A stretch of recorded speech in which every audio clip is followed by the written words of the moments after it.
I was with the tank battalion over there. I went to combat for about 4 months and experienced some things that I didn't really think stuck with me at the time. 20 years later, I have found out through the VA hospital, some of those things have stuck with me. I was diagnosed with PTSD, night terrors, severe depressive disorder. This guy in the welding department was bringing these pills in saying that they're man-made heroin, blah, blah, blah, which I just had no interest in it. I wasn't curious or intrigued. I was smoking weed, I might eat some mushrooms or take some acid or something like that. But one day I was curious and I bought 2 of these little green, they were oxycodone. And I just remember thinking, wow, dude, felt like everything in the world was perfect. I went back to him, was like, hey man, you got any more of those? And then I started buying them regularly.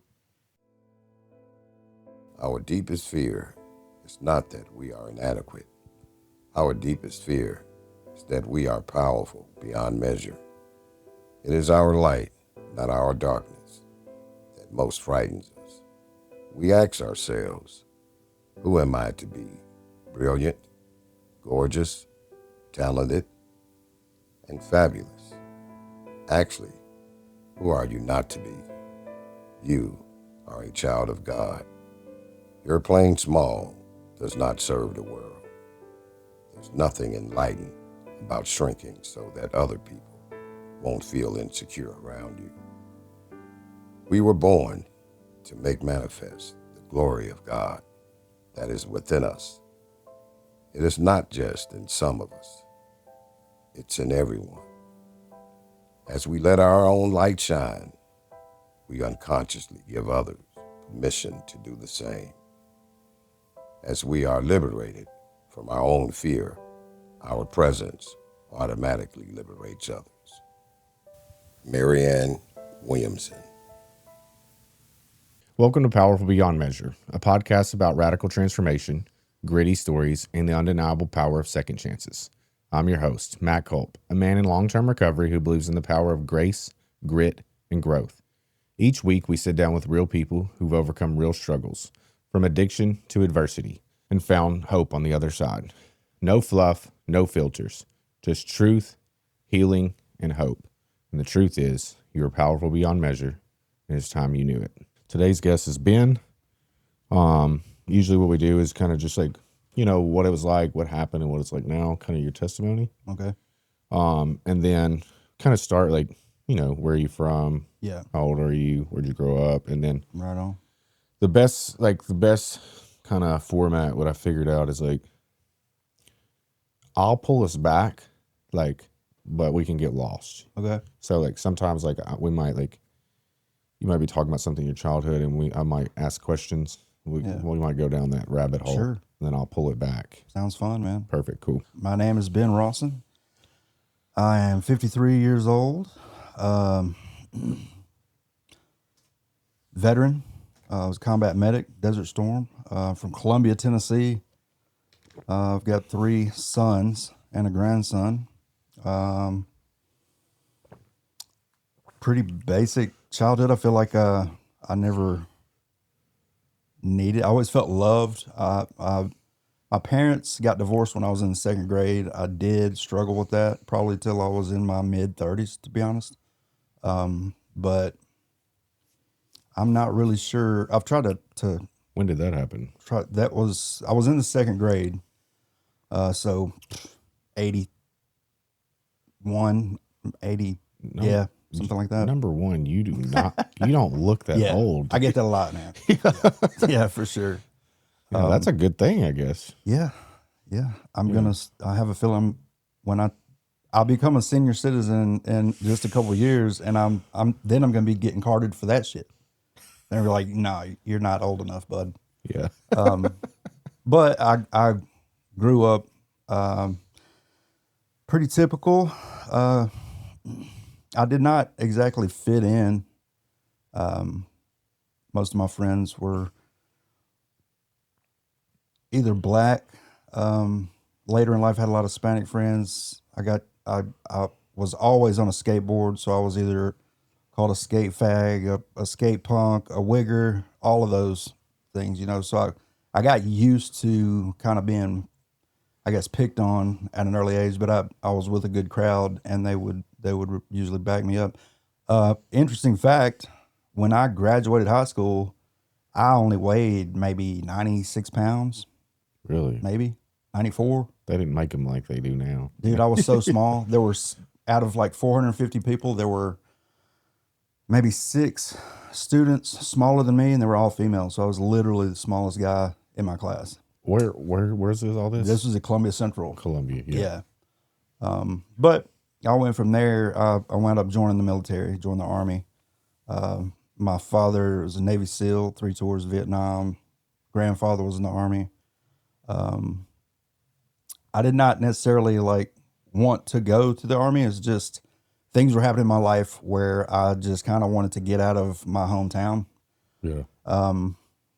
So my roommate at the time had joined the Army, and he kept coming home. The recruiter would come over and be like, "Let's go shoot hoops, man." I just kept telling him, like, Yeah. eat a dick, dude. I'm not doing it. My stepdad's a recruiter. So Oh yeah. So small town. Yeah. That's what he would do, Oh yeah. He just eased his way in there, Right. Like, you want to live here the rest of your life? Right. Yeah. They hit me with all of that stuff. Matter of fact, when I got through basic training, in Fort Jackson, South Carolina, I went to San Antonio for my AIT, and on that little break between, I came home. The very next morning, I was at the recruiter station looking for my recruiter, and I guess, fortunately, for him, not for me, he had been stationed. He went to Panama or something, but I was ready to ask him, dude, what part of anything that you told me was the truth? I've got tons of funny stories about just trying to adjust to all that. I did 4 years though. Was stationed in Germany, Vilseck, Germany. It's a little small place, about like Spring Hill, and about an hour from Nuremberg. That's a pretty popular place. Why are we always going? A lot of people are stationed in Germany. Yeah. Why? I don't know. I got lucky. I mean, what is there? Like, what are we doing there? It's beyond me, man. I don't know. I was with the tank battalion over there. It was a mechanized unit. That's where a lot of the mechanized units were. Meaning like machinery and stuff? Like tanks? Big, engineers, the big vehicles. Are they building them there? Or are they just... I don't think so. They were just training, but basically doing all the training, and that's where people were deploying from. If they needed a mechanized unit, they would deploy out of Europe. But went to combat for about 4 months and experienced some things that I didn't really think stuck with me at the time, but 20 years later, I have found out through the VA hospital that that some of those things have stuck with me. I was diagnosed with PTSD, night terrors, severe depressive disorder. From the military stuff? Yeah. And What happened over there? well, my first day in the country, we do a training exercise every couple months. We're on a rotation where you have to be on a 2-hour recall. So they get in touch with you somehow, because we didn't have cell phones then. You would have 2 hours to be at base with all your gear and your weapons signed out from the arms room. We did that, and then we would load up on buses or load up on the train and go to another portion, usually an airport. And then at that point in time, after so many hours of trying to get hundreds of guys and gear through all that, we would basically have a debriefing and figure out where we could improve, what we did wrong, that kind of thing, and go back to our lives. Well, this particular time, we got the call. We get there, we go to the airport, and then we're waiting and waiting and waiting a lot longer than we normally would wait. And then we wound up getting on buses and going to another part of the airport. And at this time, we're going through the airport. This is an international airport. I have a 9mm and a M16 rucksack, walking through an airport where civilians are. Never in my training did we do anything near civilians. So now we're walking like in public with all this. and we're in a single file line going through the airport. We get to, I guess, our terminal, and there is a 4-star general saluting us and shaking our hands, and we are boarding a plane. And we were like, what? You know, still thinking we're training. Well, finally get the plane loaded up after probably like an hour and a half. It seemed like forever. We get in the air, and then they make an announcement saying this is a real world call. Our next stop is Kuwait City, and tell us a little bit about what's going on the ground, that we're going to a combat zone. So scared to death, 21 years old. Getting close to, I feel like it was a 12-hour flight or something. It was a very long flight. And when we're about to land, I remember seeing just huge craters on the earth. It looked like another planet, just big circles, different size, but huge.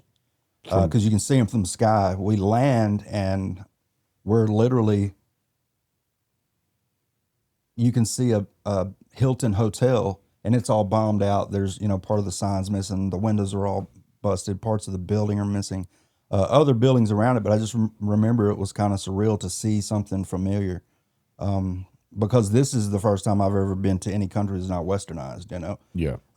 So get off the plane, and I remember thinking, oh man, I gotta get away from this plane, man. These jet engines is so hot, and they're telling us to run this way. There's a guy passing out these big liter bottles of water with funny writing on the side, and I get over there thinking that it's going to cool off a little bit, and it's not. It wasn't the jet engines. It's just that hot when you're that close to the equator.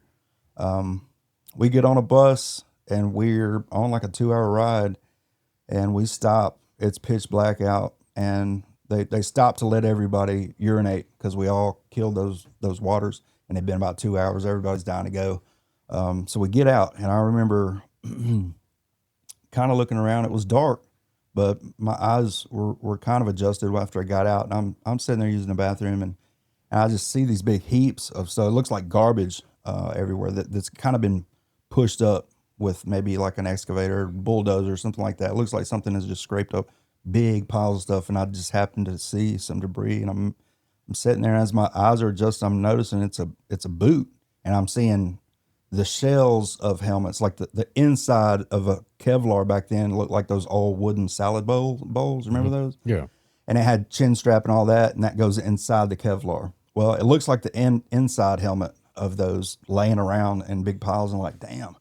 Look down, and there's that boot, and there is a bone sticking out of like a leg bone sticking out of that boot. And I was just like, I was already scared. The bus ride I chilled a little bit and was, feeling more comfortable. But then I see that, get on the bus. I don't even know how long it was. We get to where I'm going, and scared to death. I mean, we don't even have time to drop our bags, and the Scud missile alarms, the sirens, kind of like the storm sirens here when the storms get bad, just the big air horn, that starts going off. And I dropped my bag, and of course I held my weapon. You just never let go of that no matter what is going down. But it was kind of people scrambling everywhere, and I remember running. I saw a guy that looked like he'd been here for a minute. I just got on his ass and was running. We get down. They have these shelters that are kind of shaped like a horseshoe, but they're like the ground is here, and they're just kind of on the ground. It's cement. You can't stand up in them, but we were all huddled up in it, kind of like a tornado drill, like duck down, head against the wall. And he was like, calm down, breathe, bro. These alarms are going off 10 times a day, and nothing has ever landed in the perimeter. You're good, So I that comforted me or whatever. And I remember thinking, okay, I tried to find my bag again and got it. And they loaded the medics up. I was a medic, so I was with the med platoon. They're going to take us to a certain area to do our in-processing, that kind of thing. Well, before we even get to that building, there's radio calls coming in that a helicopter got shot down. It's about 3 miles from us. And it's a Black Hawk, but it had people they were transporting people in it. I don't remember what those, so like what they were doing, but I just remember we got called, and since we were the closest med platoon, that we shagged ass to that location. And I remember getting there, and there were several of us. I was scared to death. It was inside, it was on our side, if you will, the border. The bad guys were on the other side, supposedly. So we're about 3 miles from that. So I was taking a little bit of comfort in that, but there were people scattered. And I remember it seemed like 15, 20 minutes. And it all occurred within like a minute and 47 seconds, I think is what they told us. The three guys I was with, we jumped out and each one of us triaged a person or whatever. We had the tags on them, everything that needed to be done. Like, I don't understand how this happened so fast, but we all did our job correct. Like, nobody fucked up anywhere. And I remember thinking after that, looking back on that, I remember thinking, okay, I used to bitch and moan about the training all the time because it's like, dude, we've done this 6 times a day. Why are we going to do this again? Or we did this 25 times yesterday. Why are we doing it again today? Until that experience, after that, I never questioned training again. It's like I was able to do my job when I'm scared to death and worried about, staying alive. I was just able to do my job and not really think about it. I remember thinking that was pretty cool. I just remember thinking how would I do that? Because it's just in training, there's so much to remember, and you feel responsible for someone's life, and so that's all this weight on you. And I just remember like always being concerned that I'm going to do the wrong thing or that I'm not going to be able to focus and all this, and that wasn't the case. There were a few times that I got the scariest I've ever been in my life was over there, and there were a few times that's all I could think about was, am I never going to see my family again? Am I, what's going to happen? Because people were dying, around us. And I don't know. There were a couple times, I guess, where I get some of the stuff that the VA is talking about. Some things happened and I felt like I had not done my job because of the fear. And so I've had a lot of guilt about that, because I felt like, the Army has spent all this time and effort to train me to do a particular job that I did not do well enough to save someone's life. That's a pretty big burden to tote around. So I guess that, I never even heard the term PTSD till, 15, 20 years after my service experience, but I don't even think it was, people weren't even speaking about mental health. Yeah, we never heard anything about that, and I just never thought anything about it. And I've had a long history of, waking up at nights, screaming, yelling, sometimes crying, running in the bed, and most of the time I can't really remember what was going on. I'll wake up, my girlfriend or wife or whoever at the time, would wake me up and be like, "Are you okay?" They'd be scared. And I would be covered in sweat, and breathing heavy and just have no recollection of what I was dreaming about. It was strange. So I did a sleep study and all this, and the VA diagnosed me with night terrors. First time I heard that term too. And they gave me some different meds and tried some things, and it helped for a little while, but I didn't like the side effects. And I've gotten to where I really don't have them as much. A lot less than I used to, because now I'm aware of it. That's one thing I noticed, not just with PTSD, but like any illness that I've experienced, even addiction. Once I realized what it was, once I understood why, if I'm in Walmart and there's a bad storm and the power goes out and I'm in a large crowd, do I feel like I'm going to throw up and I'm looking for the exits and stand with my back against the wall? And like, now I know why I do that. It makes more sense, because used to, I might just be in a big crowd. I love live music, going to concerts, but sometimes I always get so overwhelmed with how many people there are. And I'm so far away from like a place that it looks like it's open enough to, I would get these feelings of being like, I'm not being able to get out of here if something happens. How did like from that day one part, super traumatic. What Yeah. you're speaking of. Yeah. Like, after that, day one, day two, day three. Yeah. Like, did you calm down? Not for a while. How long were y'all there? 4 months. Well, Yeah. that's just crazy. They just like put you on a plane and they were like, Oh "Here." yeah, it's nuts. So I was mad, you know. That's the first time I ever heard the term email. When we got there and finally got to this place where they were going to kind of brief us on some of the like local customs. We did some training before we went over there in case we got the call. So I already had some training on some of the greetings and customs and that kind of thing, but they were going to go over all that stuff again. And when I got there, they were like, all right, you're going to have a chance to send an electronic mail to your family. Just write it down on this sheet of paper and give it to Corporal so-and-so, you know. And I'm thinking, you know, so years later, when I understand what email is, I'm thinking, dude, none of our families had an email address. They just had us writing letters. And I mean, what did they just toss them in the fucking burn pile? Or, I mean, what's going on? That nobody had an email address back then. It's crazy. Little things like that come to me sometimes about my experience.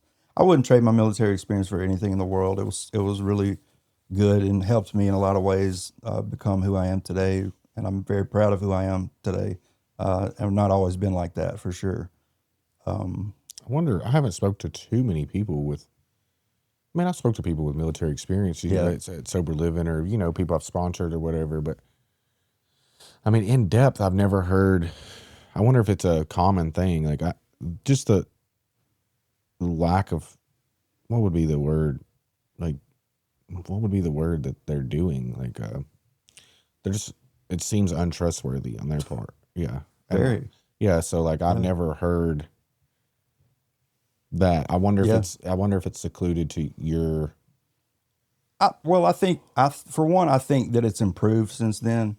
You know, when we voiced our opinion about that, you know, they came and explained. You know, it's a matter of they didn't use this term, but it was homeland security. It was like they could not risk us telling our families, you know, any communications like that and all this, which I still don't understand. I mean, they knew we were there. It's not like we got there and were the first on the ground. There were people there already doing stuff, you know. I mean, in some sense, like, this is a different place, but naturally, I mean, y'all were already, America was already there in Kuwait or whatever, but like, there is like a trend where America goes to a country prior to being at war with them. Oh yeah. And then they are,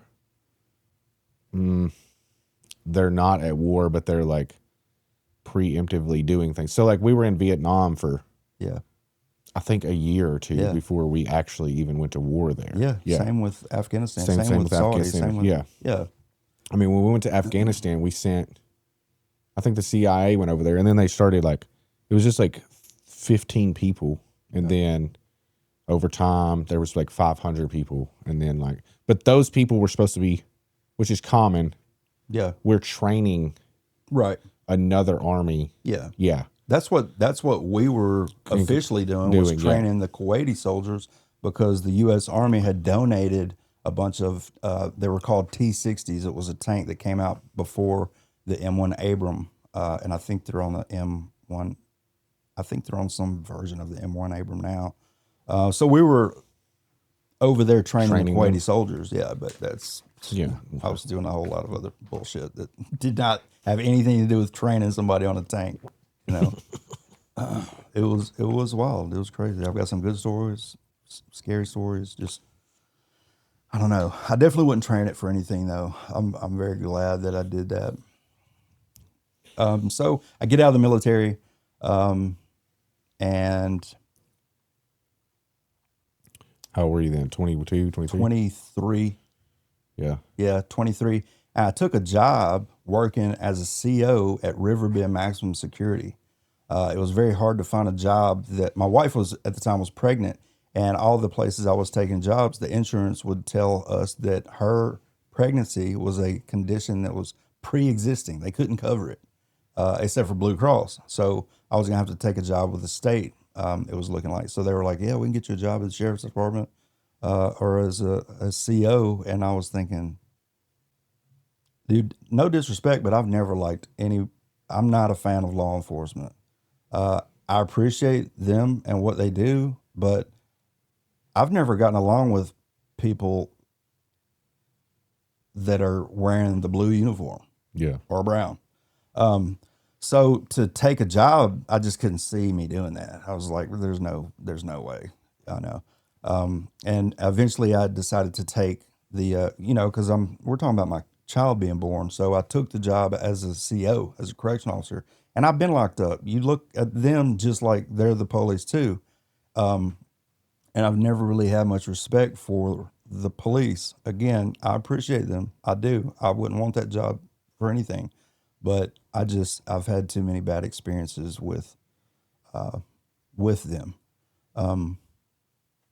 And a couple of them have saved my life because they arrested me and threw me in jail and locked me up for drug charges. And that's probably what saved my life, And I've talked to that particular officer and told her thank you, and I'm very grateful, but I'm just not a fan. So anyway, I'm getting off track. You're all right. I took that job and worked there for about 2 years, and that was a wild experience. That I was working on death row for the first 2 years. I mean, for the first 2 months, sorry. And then I worked at a few other the units, mainly the lockdown units where they're locked down 23-1, and have just stories that really sound made up. I mean, I don't know if you remember the guy that was weighted up in the Taco Bell ceiling and dropped down after hours and then executed all the employees, execution style, lined them all up, shot them all in the head. That guy gave me a Wu-Tang mixtape. I mean, it's weird how life unfolds sometimes, especially if you're in a place like that. I took James Earl Ray from Baptist Hospital back to the compound, and got to have a conversation with him. It's strange that working in a place like that is kind of wild. And you don't get sent there right off. You have to act up or be a pretty bad threat to get sent there. Yeah. But I did that for a while. It got to the point that I was smuggling dope and cell phones in. And they had already searched my car a couple of times because they got wind of some stuff, and I felt like it was getting too hot. So I quit my job there. And they said, you're going to be under investigation for the next 2 years. And I'm thinking, oh my God. Fast forward 2 years, and I'm in Columbia State Community College. I'm home mowing my grass one afternoon, got out of class, and mailman comes, and I look at it, and it's Riverbend Maximum Security. I'm thinking, oh shit. I open it up, and it's a letter saying that this investigation is now officially closed and all that. And I was just like, huge sigh of relief. I was so worried about that, man. I don't know what I was thinking. I had a newborn child at home, and I'm sneaking cell phones into death row. Idiot. Idiot. I was meeting people that I had no business meeting. They would, an inmate would tell me, give me a phone number and all this. I call them. I'd go to the projects downtown Nashville, University Square. I don't know. And be up in there 2 or 3 hours, smoking blunts. The first time I ever smoked a honey dip blunt was in that place with a bunch of people I don't know. And I'm only the white dude in that mug for I don't know how, what was I doing? And I look young now, dude. Back then I looked like I was 16, 17 years old, So I quit that job and got into college, went to MTSU, got a Bachelor in Fine Arts from there, got out. It was after 2 years after 9/11, I graduated. So it was very hard to find a job in graphic design or any kind of a creative type job. So I set mobile homes for a couple of years, did some manual labor, eventually landed a graphic design job and kind of took off with that and had some really great jobs. I was a photographer for a magazine. I was the art director for that magazine later. And then I went to another place and was the art director for a company that caters to the trade show industry. So now I'm getting to travel, to the big metro areas and that led to a job wrapping cars with graphics, with vinyl. Mm-hmm. But mainly I was making a lot of signage and creating these, say Ford or Nintendo, we were dealing with big clients, and they would come and say, hey, we've got a trade show in Atlanta, November. Our space is 125 feet by 75 feet. We need 4 70-inch screens TVs and this lit, this backlit, this, and we would create and design that for them and then go take it, set it up, and do all that. It was a lot of fun. But that's where I got introduced and started to use drugs outside of just the typical weed and drinking. That's where it all really started for me. Somebody there or just, yeah. This guy in the welding department was bringing these pills in, saying that they're man-made heroin, blah, blah, blah, which still didn't appeal to me because I didn't know what heroin did. I just had no interest in it. I wasn't curious or intrigued. I was smoking weed, I might eat some mushrooms or take some acid or something like that, some psychedelics, smoke weed, drink. That did never seem to be a problem for me. But one day I was curious and I bought 2 of these little green, they were oxycodone. It's like, what do I do with this? He's like, just take it in the bathroom and break it in half and crush it and snort it and then save the other half for later. Well, I snorted a half and went back to my desk, and I just remember thinking, wow, dude, I was talking to everybody, felt really good, felt like everything in the world was perfect. I went back to him, was like, hey man, you got any more of those? He's like, oh, I'm out for the weekend. So I went right to the bathroom and snorted that other half. And then snorted one more half of one before I got off in like another 45 minutes. So like 1.5. I OD'd for sure. I didn't it wasn't a fatal OD or anything, but I definitely overdosed. I was looking it up on Wikipedia. Like I had all the signs and symptoms, pinpoint pupils, nausea, sweating, all of that. And you were good with the half, dude. Yeah, totally. So that kind of went on for a couple of months, and then I started buying them regularly, and that went on for about a year. And then I wound up, they laid a bunch of us off during a slow time and didn't bring us back. So hurting for a job, I took a job at they were reopening a record store downtown on the square, and I was friends with them, and so I helped them get it open, and then ran that store, that record shop, for a while. At the same time, I was apprenticing tattoo and piercing, get my piercing license, tattoo license. The tattoo shop was right around the corner. I was always hanging out there, so they were like, "Why don't you just get your license, dude?" So I was like, "Okay." We did that, and closed down the record shop one night and walked across to Puckett's and sitting in there. We're about to pay. The dude beside me, he's paying. I see these little orange pills in his hand, and I'm like, "Hey man, you got any more of those?" They were Adderalls. He's like, "Nah, those are spoken for, but I can pretty much get whatever you want, man. Think about it." I was like, "Okay." We're walking back to the record store, and I was like, Yeah. you know what Roxy's are? And so he was like, "Yeah, let me think on it." And within a couple of days, he shows up and has a bottle. At the time, you could prescribe, I think, 190. Yeah. Which is crazy. So he was doing that, and it was such a good deal. He's like, "Man, I'm gonna give you these. You just give me the money. When you get it, I just want $5 a piece for them." What? Okay. So next thing I know, he's like, "Man, I got a buddy. He totaled his car. I'm trying to help him out. We're going to try to get him a car." And I was like, "Okay." So he brought a bottle and he said, "I'm going to get another one in a couple of days and bring it to you." I'm like, "All right, bet." So now we're doing that. And it got to where we started. It was a schedule. It was every other weekend. I was getting 2 bottles of 190 a piece, 30s. Are you getting rid of them too? Oh yeah. Yeah. But I'm, keeping several of them myself. Yeah. Eventually I ran out and wasn't going to re-up for a minute. And I got, I feel like I'm coming down with a flu and all this. My buddy's like, "Where are those little blue things?" I was like, "Man, I ran out of those 2 days ago, dude." He's like, "Oh, you're withdrawing." I was like, "What's that?" He's like, "You're dope sick." I was like, "What does that mean?" And so he explained it to me, and then I looked it up online and got scared. So I went home and really got in my head about it and just tried to quit. Yeah. Day 3, it's so easy to just pick up the phone and make all that go away, all that pain and cramps. And so I, I called and got hooked back up until I could re-up, that was the song and dance for a while I would do and sell a bunch of them and then always run out before my re-up. So I would take anything that was an opiate I could get my hands on until I would re-up.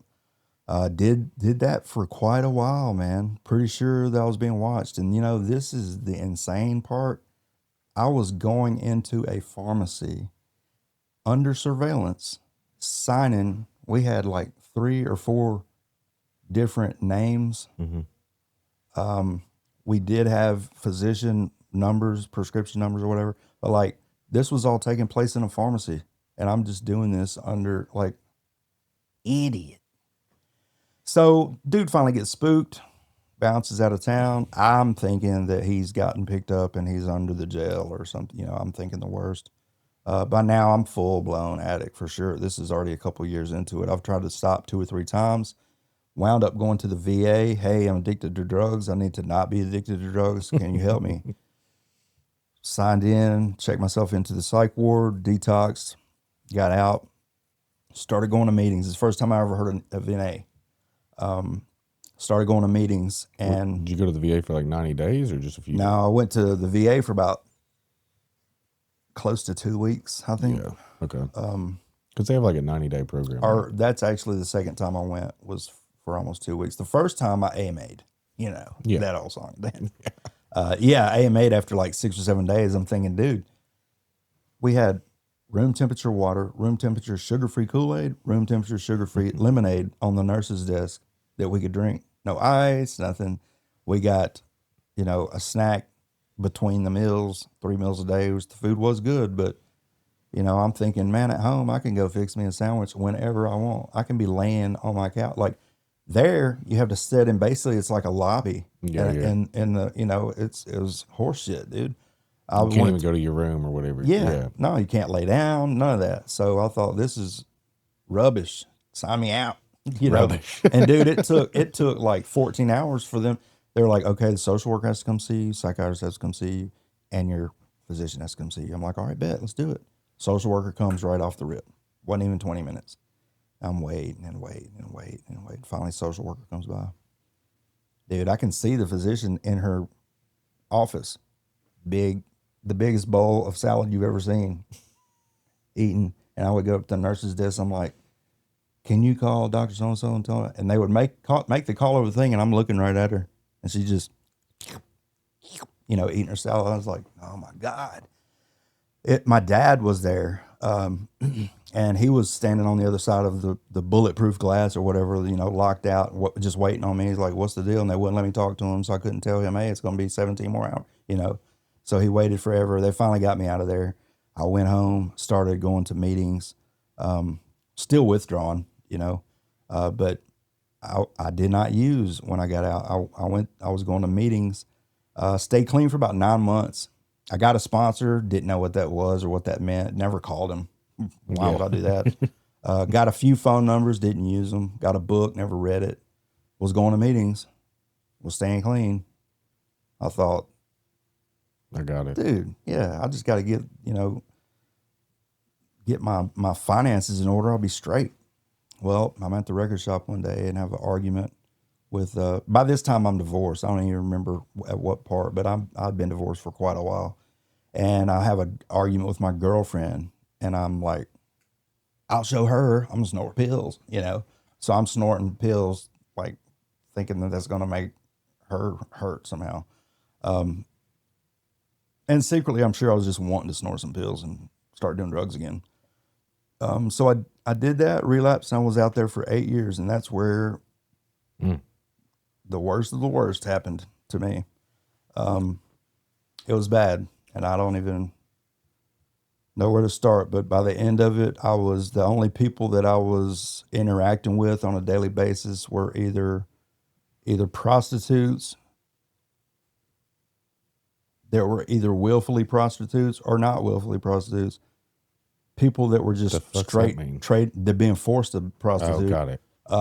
Or people that were trading their body for drugs, or criminals, gangbangers, Or drug dealers. no kind of wholesome. There was no Yeah. real relationship. Period. There was no love. There was no trust. There was no, So I was, by that point too, I was also addicted to shoplifting. If I was having a bad day, I would just go hit. I would take a set of side snips into Home Depot, Lowe's, Walmart, whatever, and taking like knives and headlamps and all the stuff that have the cables wrapped around them that keep you from stealing them. I've been in Home Depot before and just picked up a chainsaw and it had a tag on it. I just picked it up and just walked out like they had been working on it or something. Just walked through checkout. This is dumb shit. This is really dumb shit. But I would go shoplift just to make me feel better, and it did. And now I understand why. Because I was getting this rush and the chemicals in my brain. I'm getting this dopamine hit from stealing. But I wound up like pretty much all of my experience with any drug that I really liked, I would end up selling it to have it. Mm-hmm. So I wouldn't have to fool with other people. So I'd have a surplus. And this was no different. Really bad off. The whole deal where the guy got spooked and left town. Now I'm out of my connection with that. So that's when I turned from painkillers to heroin. Cheaper, lasted longer. Now I'm dealing with Different type of people. people that really can't even speak English. There would be one guy, it'd be all Hispanics. I pull up, there's a guy, I give the dude in the front seat the cash. The other dude spits out a couple balloons, puts them out. After I did it a few times, I would have a cup with a bunch of hand sanitizer in it, and I just, throw them in here, but I couldn't wait to get that balloon open. I was using tar or whatever, and I would have my full out on my lap, everything ready to roll because I would be, withdrawn. I don't know if it was because I was withdrawing, but I was on heroin for a long time, and I think it was the type of drug addict I was. But Yeah. I mean, I wouldn't make it home. Yeah. I would do it there pretty Right. much. Yeah, I would. Yeah, that's the way I was too. I just, Which is yeah, for a dope track. I mean, it's probably not great. You're fucking Yeah. picking up and you're literally hitting the next corner and shooting yeah. dope. yeah, Yeah. crazy. It's crazy. Which in Memphis, where I'm from, in Memphis. yeah. Oh no. Well, there's not like people operate out of homes. Yeah. There's not like a dope track. Right. There's a little bit in some places, but not like New York, Right. Pittsburgh, or like Philly, DC. DC, Baltimore. Like those are they have dope tracks Chicago. there. Yeah. Chicago. In Memphis, it's not like that. So Right. I mean, Southern hospitality. I'm literally up at a house. I mean, I'm outside. Right. So Yeah. Bandos. yeah, I mean, you might call and they'd be like, yeah, don't pull up on Right. Forest Street. I'll call you when, Yeah. because the house is, too hot or whatever, Yeah. But so it's a little bit different thing, so you wouldn't really, I mean, they're watching those houses. Oh yeah. Yeah, Yeah, for sure. for sure. Yeah. And that's that's what they're looking for. They're looking for somebody like me, Right. hit the block, turn the corner, and then they're going to, they're like, Yeah. well, what's going on back there? Yeah. Or try to scare you. You gonna tell me who gave you can this? tell me, yeah. Yeah. That never happened to me, but, Yeah. Yeah. Well, I got arrested and I'm, headed to jail for the first time. I mean, I've been arrested for like come sit in the drunk tank for a couple hours post bail, but like this time I had pushed everybody away from me. I didn't want anybody to see how I was living. I distanced myself from everyone in my world that loved me. So I was painfully lonely, to say the least. And I'm sitting in this jail cell and not even stressing I'm about to start withdrawing or any of that. That's how I think I got through it. Because by the time I got out of jail, they held me for 2 weeks without a bond. And by then I thought the worst of the withdrawal is over. I'm never touching this shit again, So I was so like, what am I going to do? I didn't have anybody I could call for money. I didn't know what to do, man. So I thought I've got to get my shit together. And I got out, and, you know, I didn't really have any place to go because, you know, by the time it was all over with, I was, you know, I would spend the night sometimes in my storage unit, or I would sleep in my car. You know, my car eventually got stolen. So that's like somebody stole my house because, you know, or the trap or a shitty motel. And I got out, and they set a court date coming up, and I was, you know, stealing just to eat, staying place to place. And so real quick, I did not pick up opiates, but being an addict, I needed something. So I started using meth, and then I started selling meth, all within like a span of about 6 months. I'd already been using it, but not like, I wasn't a big fan of it. So I don't know. It's all kind of a blur, but I wound up eventually getting arrested. You mean doing meth, you're going to get arrested? Right. You know, and I had gotten in bed with the wrong folks that time too, man. Yeah. Now I'm dealing with some Haitians from Atlanta, and I'm like, how do you even get to, why are you in Spring Hill, Tennessee? You know, well, why? That doesn't make no sense. Spring Hill and well, I don't know about Spring Hill, but Columbia, I've heard like Columbia's not great, man. It's not, man. It's and then not. what's the town below Columbia? Mount Pleasant, No. Culleoka, the Spring Hill, Culleoka, Mount Pleasant, Center Hill. No, it's like a bigger city. It's like, it's either Lewisburg or the other Lawrenceburg. Lawrence. Is it Lawrenceburg? Yes, it is Lawrenceburg, and it's not good. It's not good. Yeah. It's not good. I think Spring Hill it's okay. Yeah. Yeah, but Yeah, it's better than Columbia. Columbia, and then you get it gets worse. Yeah, it starts just kind of going to hell the further you get away.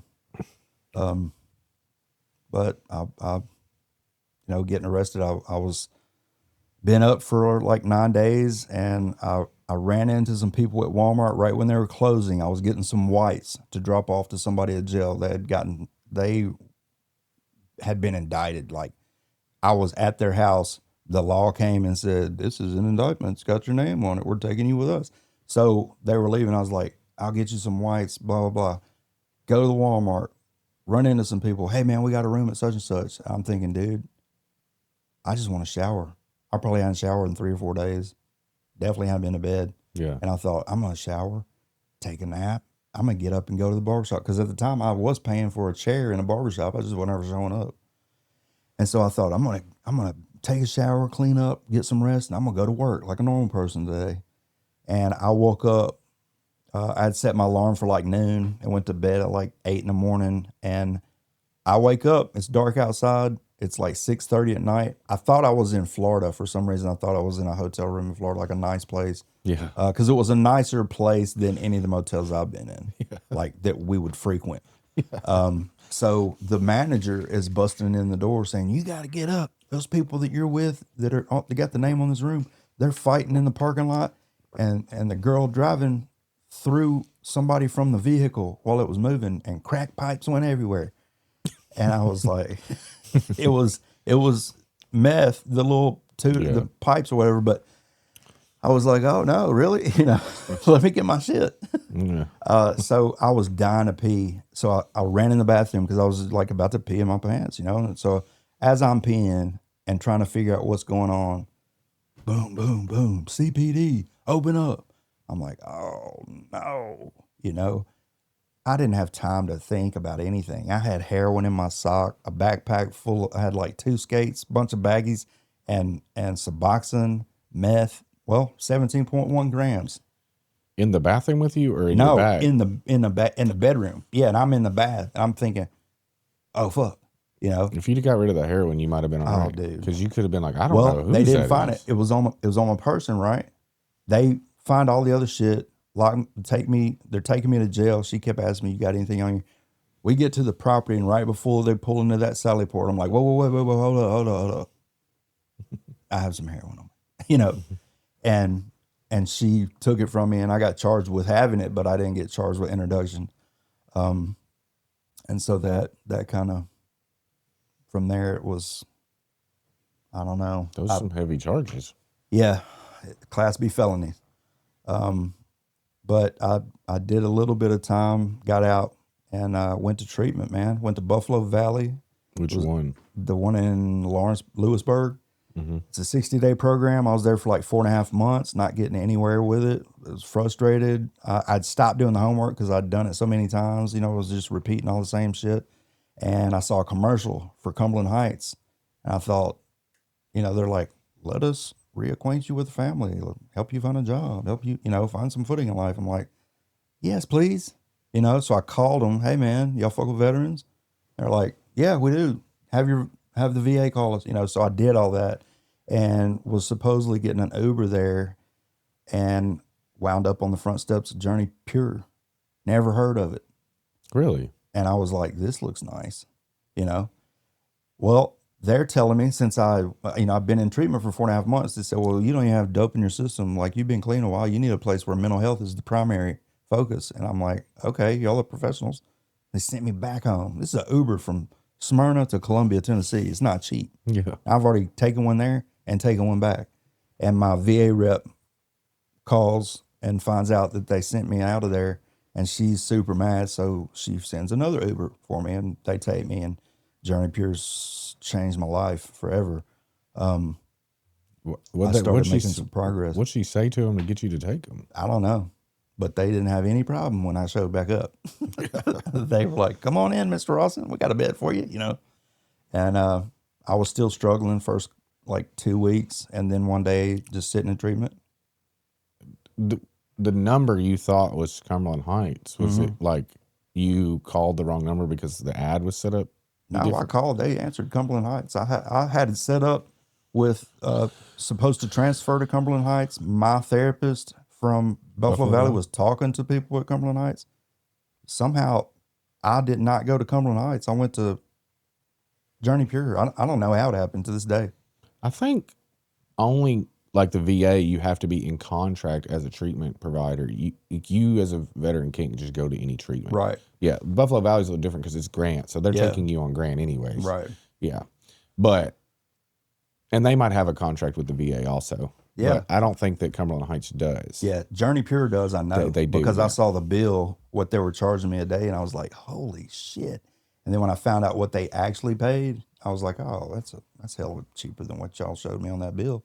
You know? It was like $1,900, $900 and something a day. A day, yeah. But what they ended up paying, you know, that would, for the amount of time I was there for 42 days. Well, that's a lot of money, you know, but they didn't even pay, you know, they paid a fraction of that. Like a contracted rate or whatever. Yeah. Yeah. So they definitely got to deal with them for sure. But that place definitely changed my life, man. That's where everything started to turn. And it didn't start at first. I was extremely frustrated, still hurting, still lonely, still depressed. And I said, you know, to myself, like, I don't have anything to lose. I'm going to listen to whatever they point me here, say this, do this. I wanted to do all of it. You know, I was desperate for my life to change. And I started with some simple things. And I'll be damned if you know, I did not notice improvement almost immediately. I was typically very quiet to myself, reserved. I just wanted to smoke my little menthol and drink my coffee in the morning. My therapist is like, look, tomorrow morning when you wake up, think of 5 things that you're truly grateful for, that you think you take for granted. And I want you to do that every day, and don't repeat anything till the week starts over. And I'm like, she wanted me to write it down, but me doing the program like I want to do it, you know, I'm just like, I'm going to do this in my head. I'm not going to write shit down. And it worked for me. So, you know, no, but that was me trying to still control shit. You know, I see that now. But I made a deal with myself. I'm going to make, you know, I was 47 years old. So when I wake up at 47 years old, every time, even if I take a 5-minute nap, I have to pee real bad. So I thought, before my feet hit the ground, I'll think of 5 things that I'm really grateful for. And I did that the first morning, and I got up, and as I'm walking through the house, all of a sudden, I'm like, man, thanks for whoever made coffee. Does anybody need one of these cigarettes? Usually I wouldn't say a word to you. And if you said a word to me, I'd act like you weren't talking to me. You know, I was angry, had chip on my shoulder, Guarded. just all that. Yeah. And I did that little gratitude exercise, and it would change like my whole morning. I was like, holy shit. So I started doing things that they were suggesting. You know, they were telling me to do things that I thought sounded corny, as sit in front of a mirror tonight and give yourself some positive affirmations, Ben. I'm like, bro, I hadn't seen my kids in months. I'm addicted to drugs. I like that haircut you got, boss. You know, like it didn't make any sense to me, but I did it. I tried it. And so what I found out was the things that I heard them suggesting that I thought was going to be like really uncomfortable or sounded corny, those are actually the things that I need to try doing. And those were the things that gave me results that I liked. It's crazy. So I've always tried to encourage, I work in treatment. I've been working in treatment for a hot minute. And I've worked at Tulip Hill and Journey Pure. And I encourage the people that are new to be open to that. I even tell them, hey, man, if something sounds like it's going to be uncomfortable, put a little extra effort into trying to do that particular one. You'd be surprised what the outcome is. And it works for a lot of people. People come back like, man, I'm glad you told me to do that, because I just felt real silly sitting in the mirror. But like, it really did change my day. I'm like, see, I didn't make it up. I'm just carrying a message, What year were you at Journey Beer? 20. 2020. Yeah. Let me think here. Well, yeah, 20. I got there in December of 20 to 21. Yeah. February. Jared, case manager there. Yep. Or discharge at the time. No, I think he was a case manager. Well, the case managers are discharge planners, actually. Right. Yeah. I don't know about now. I don't know what they got going on now, but yeah, I don't. The case manager is the discharge planner. Yeah. Yeah. Who else is out there? Swope Swope was my RC. Bubba was my RC. I still talk to him. I still talk to Swope. I just don't see him as much as I used to. Jeff, driver Jeff. Yeah, Jeff was out there. Lacey. Yes. Kirsty. There was a Kristen therapist Collins. with, she was there. She was the residential director there at the time. Director, yeah. Blonde-headed, real short, curly. Stephanie. Yeah, she was so cool. She was really sweet to me. My therapist was Candy. Like?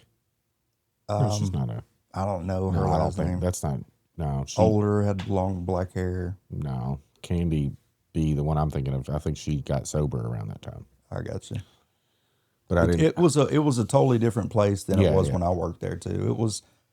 I hate to use the word like this, but it was a magical place, man. It was an experience like nothing I've ever had. Everybody knew you. All the common areas had like oil diffusers, and you would smell like jasmine or lavender. Every part of the experience felt like I'd leveled up, and like it felt calm, felt conducive to healing. It felt safe. In 2020, was Blake there? Yeah. Yeah. In 2020, I think they had a different demographic, and they were aimed in a different arena. They were taking different policies, and they changed their business they changed their business. What's the word I'm looking for? Method. Yeah. Yeah. Well, I was so stoked when I got hired there. And then I got there and realized that this is not anything close to the place that I got clean in. Well, one thing is like the experience. Like I was going to say, like the first time you would get recovery, it doesn't matter where you were. If you were, like it's going to feel like special, congenial. Right. Yeah, definitely. Yeah. And like, you're like, dang, I was like, I'm just lucky to be a part of this experience and like everything, and we experienced that without the recovery. Like I've experienced that in life. Oh yeah. Multiple times. Me too. Like even when you were on drugs, you probably had a moment in time where like several where everybody's cool, everybody's friends, everything feels perfect. Everything's perfect, and then it just fucking dives off in drugs. Yeah, absolutely, man. And I still have those experiences. Yeah, I had that experience 2 years. It was actually longer than that ago. 3 or 4 years ago, I had a bunch of guys that got sober at Threshold, and I was just on top of it. I was top just of the world. Yeah, I was there with them, and it was Yeah. just like I was just happy to be near them. Now they're all early recovery. They're all on fire. I got 7, 8 years at that time. I'm like in bed at 6:30, you know. But you know, they were dragging me out. You know? They're like, "Well, we need you. We need you. We need you at this celebration." Yeah. And like, I'm getting 3 months. I'm like, "What the fuck?" Yeah, you man. know. But it was good really to be great to be a part of. Yeah, I bet, man. It's all gotta of be those super great guys fun. are pretty much successful. I mean, like Gage Myers, Matt Pedigo, Jacob Kilburn. I don't know if are you in NA? Yeah. Jacob Kilburn. I don't know if you know. Yeah. Rue, which is Dustin Sapp. Yeah, man. When I got out of jail, I did a year. They said, come book in and book out same day. I booked in and booked out almost a year later, dude. It was horrible. But when I came back to the borough, came right back to the sober living I was in, that's when Gage, Rue, all of them were on the scene. That's when I met all them. Okay. It was November of 21. You were at Sunrise? Yeah. Yeah, okay. Yeah, that's where I've heard your name. Okay. Yeah, through Brett. Yeah, I got you. Well, yeah, Brett's a good dude. He's helped me out a lot. Well, I just heard your name like. I managed the house for him for a little bit too. Yeah.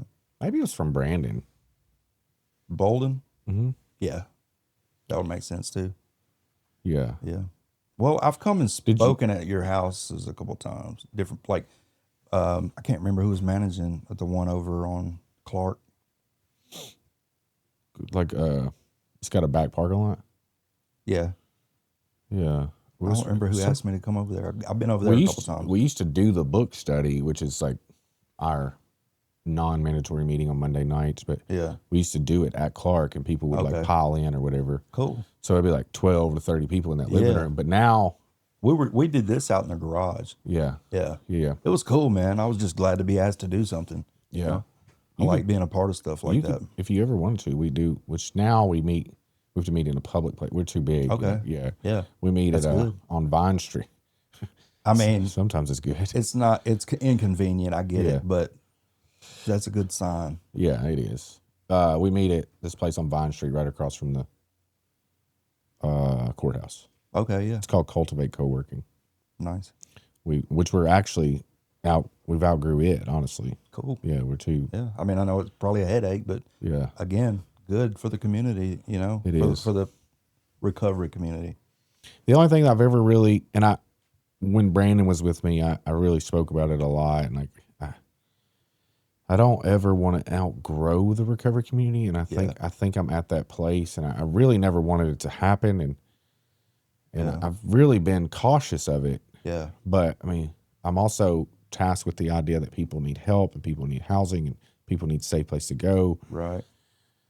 But like, the idea is that these people go to home. You know, these people they become home group members, they become sponsors, and then they increase the recovery community in Murfreesboro, which has happened. Yeah. But not at the rate it needs to happen. I got you. To support. Like when I opened Sober Living, there was 1, 2, 3, 4, 5, 6 men's homes, 1 women's home. That's crazy. Yeah. Now there's gobs. Yeah. I have 18, so. No kidding. And Brett has 6, 7. Yeah. Hope Shot has 7, 8. Really? I didn't know that, man. I thought he had like 3. Well, some of them are women's. Oh, that's right. That's right. Then you have Scottina has women's. Beacon Recovery. That's good, man, because used to there was no place for a woman to go. I know. You know, I mean, very few places. And then if you did find them, they were full, you know? They're still like that. Yeah. Yeah. But, yeah, it'd be cool to get you to come speak. Yeah, I'm down to do that anytime, man. I love doing stuff like that. It helps me get to know some of the folks out here because I do go to meetings, but, you know, I don't stick around, and I should. You know, that's something my sponsor talks to me. What does stick around mean? Like after the meeting, just to talk to the newcomer. You should go to AA. They don't stick around. Oh, I know. They get in the car and leave. Yeah, I go to AA because in working in treatment, I we take them to several different meetings, and that's how I wind up going. But, you know, early recovery, I was going to any place that was speaking recovery. I didn't care what A it was. Yeah. I just wanted to go. It was a safe environment. I felt good in there. I felt comfortable in my own skin. So I would go. So I got real familiar with Serenity, and found out real quick that I'll never go back to Manny. Yeah. Yeah. See, that's one thing that's ass. happened with the Threshold is like, and my sponsor, well, he's switching. He's in between kind of maybe changing home groups, but Manny's been his home group for 20 years. Right. And like, if you go to Manny right now at 5:30 today, dude, you would be mad. Like, you would be mad at me. I know they're mad at me. It's just like, dude, They're piling in. They're piling in. I love it. They're on bike. There's 10, 15 bikes outside. Oh yeah. There's rolling deep. I mean, it would be fine if they were like serious, but some of them are just some of them are just going. Now there are people that are serious. To get a name on a sheet. Dude, get a name on a sheet. And then they're up, they're down, they're getting coffee, they're going in and out the door. Right. Some of them are on the back porch. You know, it's like right. And like they were like using the app and going to the back porch and then just not, you know, but people send me pictures. Like, you know, Right. dude's asleep on the back porch. Yeah, right.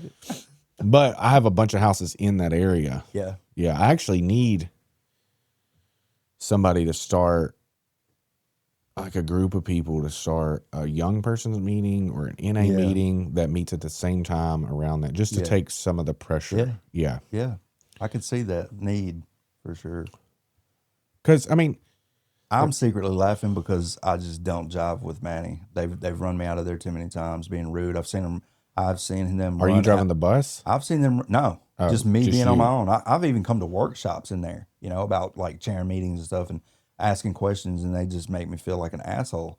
I've seen them run people out just because somebody was like, "Hey, I'm Jim, I'm an addict." Oh, there's a place for you down the street, bud. We don't do that in here. You know, it's like that kind of attitude, and I'm thinking, man, this person was struggling just to say his name in this crowd, and he's trying to save his life, and you're fucking pulling this petty bullshit. I get traditions, but we don't know that coming in the door. It's on us to teach them. I think it's tact. You know? Yeah, it's weird. Definitely. Like, you know, like, hey, I'm glad you're here. Yeah. And then like after the meeting, hey, Get with me. Yeah. Hey man, there's tons of NA meetings, you know. Yep. Here's a list of them. Yep. Here's some numbers. Yeah. I mean, that's how NA started. Yeah, I know. I've got mad respect for AA. That's where I got clean, was through AA. You know, my first sponsor was an AA You know, working AA. The only program available to me was AA when I got clean at Buffalo Valley. You know. Okay. So I've got mad respect, and I always respect the traditions, all that. But it took me a while to even understand the traditions. You know. Yeah. So it just, I don't know, to treat newcomers the way that they're treated over at that place is just, you know, I don't agree with it. And like you said, it's just poor tact. I go to this meeting. I was a Serenity member for 7 years. I mean, I served. I love that place. I served every position there, and then served at the state and district level. And then I took a break from AA and divorced them for a while and learned how to like live without 12-step program. And like, but I came back but I go to this men's meeting on Thursday night, and it's kind of one of those like moments in life where you're like, I was searching for like, every time I go back to Serenity, I feel at home, but it's like not my home anymore, you know? Right. And then like people know me there. It makes me feel at home, but it just wasn't right, you know? So then I go to Manny. Well, in the morning I feel pretty good. And sometimes when they split the meeting, I feel good, but it's just like not home. But when I walked in that basement on Thursday night, somebody invited me over there. I was like, nah, this is it. Is it It's called Jaywalkers. Yes, I've heard about that. It sounds fun, dude. It's nice. I want to go to that. I still haven't been to that. I just heard about it 3 weeks ago, and they told me the concept, and I was like, that sounds fun. They were all complaining about it, like, man, what? I just sat down, they called my name talking about, you know, share on the 12th step. And I'm like, yeah, that sounds like fun to me. Like, well, they do tickets. Yeah. It's based off of this meeting that my friend came out of, like Las Vegas, I think. Mm-hmm. I think Las Vegas. Okay. But like it's based on a meeting that he got sober in, and he just Yeah. wanted to like, okay, well, Bring it here. Yeah, And- that's dope, and I love that idea. yeah. But it's like it's a place that I can get vulnerable and honest, and I feel Nice. okay about it, and they don't give a who I am. Yeah. Yeah, they don't care. Right. Yeah. Yeah. And like I need that in my life. you Yeah. know? Yeah, because I mean, I'll go to a meeting and get honest and vulnerable. I don't care who's in the room, but like, Sure. are they going to hold me accountable?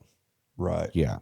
Yeah. These people are going I to hold me see. accountable. Yeah. And like, I've had some people in my life just be like, hey man, why don't you just come try this meeting, you know? And like, they've been like, dude, this is what I'm looking for. So like now, like people in my life, like I'm just looking around the room. I've met new people, but like, I'd say 10 out of 12 out of 20 people there on a Thursday, every Thursday, like Regular. intricate part of my life. Oh, nice, man. Yeah. Yeah. So they're a solid part of your network. Correct. Yeah. Yeah. Good deal. Some of them were part of my network, but then like we got a home group together. Cool. Yeah. Like, Blake, Yeah. which is weird because Blake's naturally a Celebrate Recovery guy, but Right. they changed Celebrate Recovery over at Experience. They want to do their own recovery program. Really? Yes. I didn't know that. He didn't want a part of it. So Yeah. he was like, well, what are you doing? Why don't you? He's like, well, I'll come to AA. And I was like, all right, Yeah. yeah, I'll take you, dude. Yeah. I've never been to Celebrate Recovery. I've never been to a Celebrate Recovery meeting ever. It's different. Yeah. That's what I hear. I I have think- a lot of trouble with faith-based stuff though. And I'm so much more, I was so closed-minded just Early on. because of my just poor experiences in the past with church and, being forced to go and that kind of stuff. I just had a lot of bad experiences. So I was closed off to it, and so closed off to it that I was hurting myself because I could be learning. I've experienced is a wonderful place. I've only been there like 6 or 7 times the first 2 years that I lived here. Every single time that I went in there, I was moved spiritually to tears. Yeah. Every single time. Is it the music or the sermon?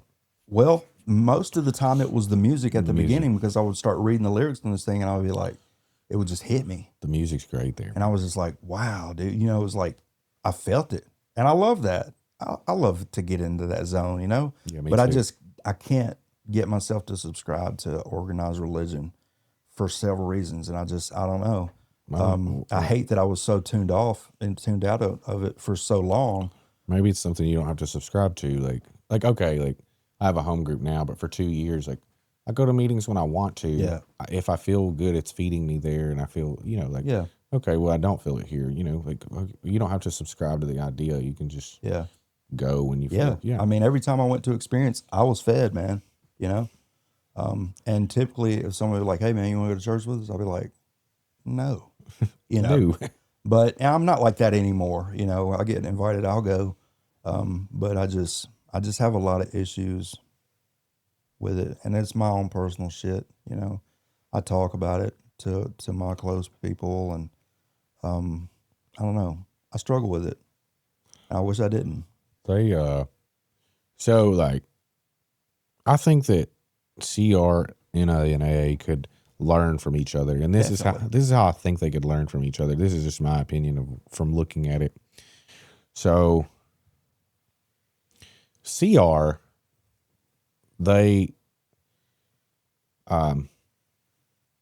like addiction it could be beyond alcohol or drugs. Yeah. Okay, that's one thing. That's just fine.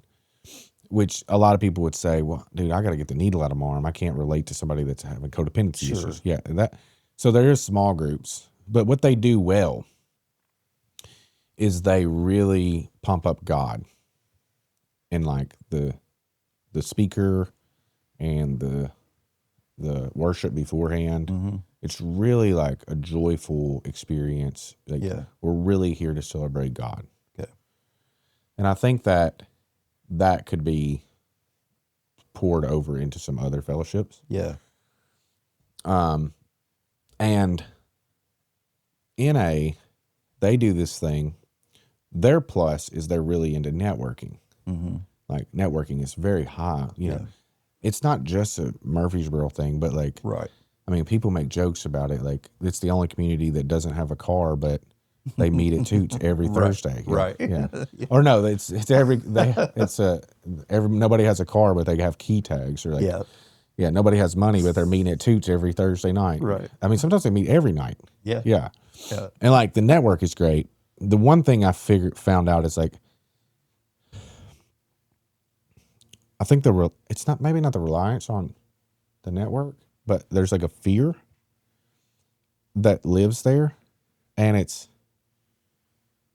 like, don't pick up, please call me. Right. Like, and I understand the fear, like fentanyl's Sure. real and people are dying, Yeah. you know, but then like AA lacks in network. People will go to the 6 o'clock meeting at 7 o'clock, say, hey, bye, get in the car, leave. Yeah. They don't hang out. They don't. Right. Yeah. It's more of like they have an actual life.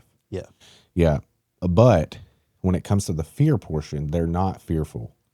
So like, say I have a sponsee and he's like, man, I feel like drinking. I'm like, it's free country. You need to fucking ride at the bar. Yeah. Yeah. I've noticed that too. Versus NA would be like, please don't, I'll come pick you up. Yeah. Right. Yeah. And I think that because of that, as a fellowship and a sponsorship tone around the program itself, it does like, it's driven off of fear a little bit. Yeah. And I think both fellowships could kind of pump God a little more. Yeah. Yeah. Like kind of, Yeah. this is a good experience. I versus, feel like on that aspect, not to cut you off, but like the NA and AA crowd, the fellowship of both of those, there's so many people in those fellowships that do have issue with even the term God. there is, yeah. So I feel like as a whole, there is a fear of bringing that up and pushing that. But I agree with you. You know, we need to celebrate. Like, how can we celebrate God without saying it? Like, oh yeah, yeah. I mean, Yeah. you know, it's definitely. There's a way to, okay, like it's celebrate recovery. Like we're playing music, we have a speaker, we have food. Yeah. Like versus AA, you just go to a meeting, sit down. Right. Yeah, like everybody kind of like talks about their problems, etc. You know, some people have solutions. You know, but like there's not like an uplifting of the spiritual part, and it's a spiritual program. Correct. Yes. So it doesn't jive. Like I get what you're saying. Yeah. Great point. I've never thought about it, but like I totally see it now that you're saying that and putting it out there. Like I agree 100% because it's the spiritual part that has. I am so grateful that I have a spiritual solution, and I say that all the time. Yeah. But why are we not celebrating like they do? There's some antagonists in the room of like some rooms you go, you hear somebody say, depending on what word they use for their higher power, like you can hear the whole room, you can feel the whole room like, oh yeah. Yeah. Yeah. Yeah. Which is, I understand the need for fluidness and broadness to a higher power in a lot of rooms. Mm-hmm. Like, but how can you celebrate higher power without being narrow-minded? Right. And how do we do that? That would be the thing. Like, yeah, if you come to a meeting and someone like, it's not that like, probably half the people in an AA meeting are Christian, but they understand the fact that not everybody that's sitting down is Christian, and they might have problems. So that when someone comes in here and says, Jesus is the only way, and this is like, and they share for 15 minutes, like the room like gets pulled back. But how do we celebrate it without saying the Jesus part? Right. Yeah. Yeah. Like, how do we celebrate just everybody has a higher power, and you know? Right. Because I mean, you're gonna have to go into this whole, as we understood and all this, it's just gonna like just loses its oomph after that. Like it gets to sounding corny once you. And I understand the Christian view is like, their primary purpose in life is to share the message and create followers, and I understand that. But me too. like, this isn't the place. Right. Like, this isn't. You're doing the exact opposite. Right. Yeah. Right. Like, if that person asks you, that's different. Bring it. Right. Yeah. I agree. But like coming to a meeting and being like, I don't know, it could just turn a room real quick. Yeah, it does. Yeah, it does. And I'm one of them too. That's like sometimes, you know, I was in a meeting last night and this guy just started going on and on, you know,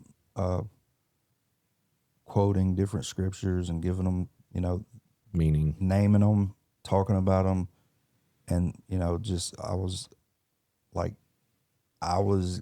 finding myself getting irritated. And I hate that I'm like that. You know, again, that's my own bullshit. But like, I feel like that's a lot of people's reaction when someone starts doing that in those rooms, you know? I don't know And why. You know, it's just, there's got to be a way around that to celebrate like this spiritual solution that we got and spirituality in general. I think, you know, if while we're on the topic of like improving stuff, I feel like more so the NA than the AA fellowship. I mean, I'm such a fool because I don't know shit about shit, but I do see that there could be some benefit if we maybe if there's something in the literature about, you know, really describing what spirituality is, like the difference in spirituality and religion. You know, because we say we're a non-religious program, we're a spiritual program. I think they don't want to get into too much semantics because then Yeah. there could be antagonistic stuff and arguments on both sides. So Right. I think they just want to Always. stay out of it, kind of. Yeah. Makes sense. It's the gist, you know. Yeah. I mean, I don't even know why the fuck I'm sitting here thinking, like, who the fuck am I to start changing shit? You know, I'm not saying we need to, but I'm just thinking out loud, basically, and you know, we're sitting here discussing that, so that's one of the things that just came across my mind is just like, why do we not? Why is there not somewhere that kind of lays out and defines the difference? You know, how religion fits into spirituality, what spirituality is. Yeah. I don't know. It helped me, you know, when I started doing my own homework about like really trying to figure out what spirituality is, what it looks like in my life, what it looks like for me. Things really began to change, you know. I was able to really get behind it. I remember sitting in the room, Buffalo Valley, 12 steps on the wall, AA. For some reason, that particular day when I read, you know, as we understood him, I was just out of the blue realizing, so this doesn't have to be the God that my grandmother always talks about. This doesn't have to be the God that I always heard about when I was forced to go to there. This doesn't have to, this is my own understanding. And I do have an understanding of God. Yeah. And it's my understanding. And I've, you know, it just hit me so differently and it opened up, like, I feel like my recovery took a big turn in that instant and hasn't gone back. Like, that was big for me to just realize it was just like a random Tuesday afternoon. Yeah. Everybody's bored and all of a sudden I had to read that step. And as I read it, it like something went off in me. I'm trying to think who AA, it's not Ebby. He came up with something else. It's not Roland Hazard. There's somebody in AA that came up with that concept, you know, but I don't know how much you know about AA literature, but like in Bill's story, he goes to meet Ebby, or no, Ebby comes to see him, and Ebby has been sober, and he's trying to tell him, like, carry the message. And they're pretty much in an argument, and, you know, Bill's being an asshole and drinking, you know. Right. And pretty much they get to a place where Ebby, like, out of frustration says practically, like, Bill, why don't you just choose your own conception of God? Like, which is kind of the gist of, but directly after that, he says that statement alone melted this icy intellect that I've always had. And then he goes into, this is where he had his spiritual experience. This is where step 2 happened, where like, and it was out of frustration. Like Ebby was tired of arguing with him. Yeah. He was like, just choose it yourself, Bill. Yeah. Wow. And then it changed Bill. And Bill didn't get sober at that moment, but that was his step 2 experience. Yeah. Yeah. And then he had a step 3 experience after detox. Right. Or in detox.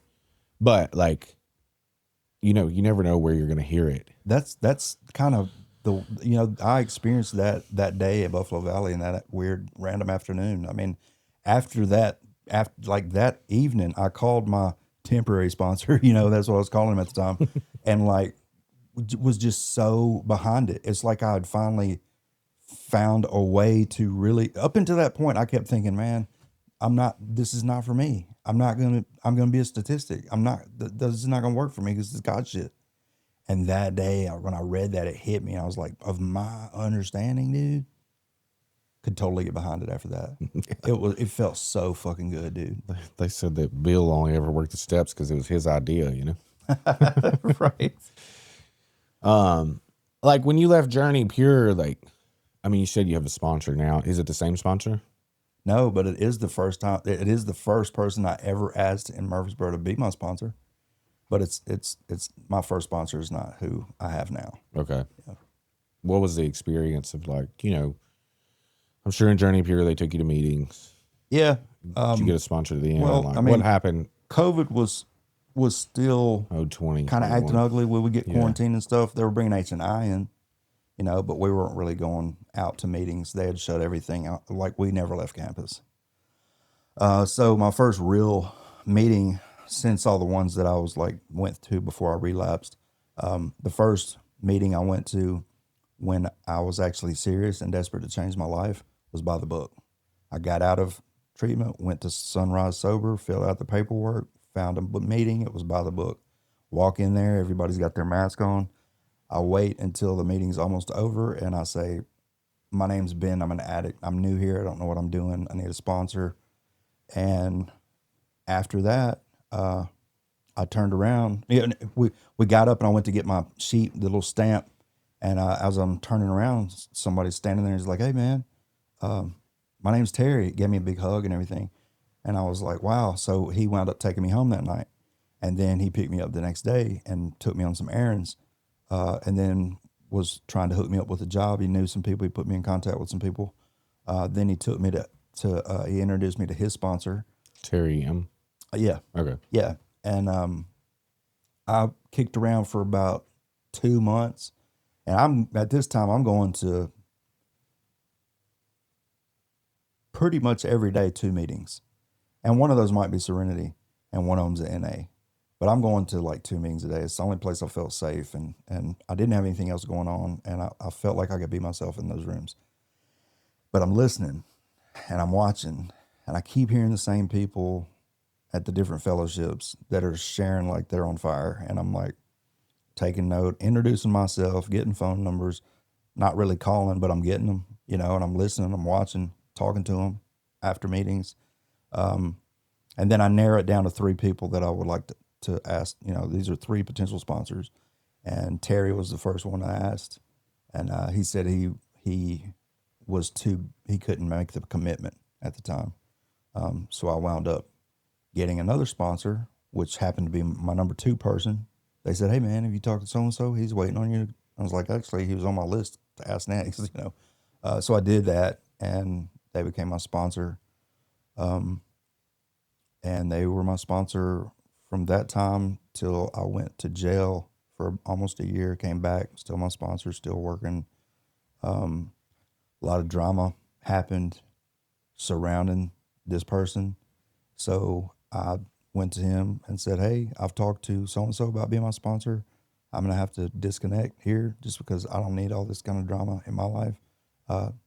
Love you for what you've done with me. I'm always going to see you. I know our relationship was never sketch. I wish you the best." And he told me, "Oh, that dude's got working a great program. Wish you the best. Love you. You ever need anything?" You know, same thing. Like, okay, great. So I got me a new sponsor. Gordon was my sponsor for quite a while. And then he had a child and his schedule got pretty busy. It became hard to connect. And so I asked Terry. And by that point, Terry was open. And he's been my sponsor ever since, man. Love him to death. It's really helped me a lot.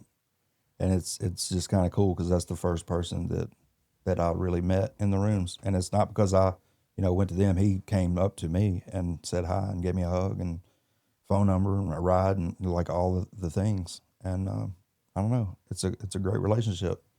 I am so grateful for sponsorship. I don't know where I'd be without it, you know? Yeah, I love Terry, man. Yeah, he's great, Yeah. dude.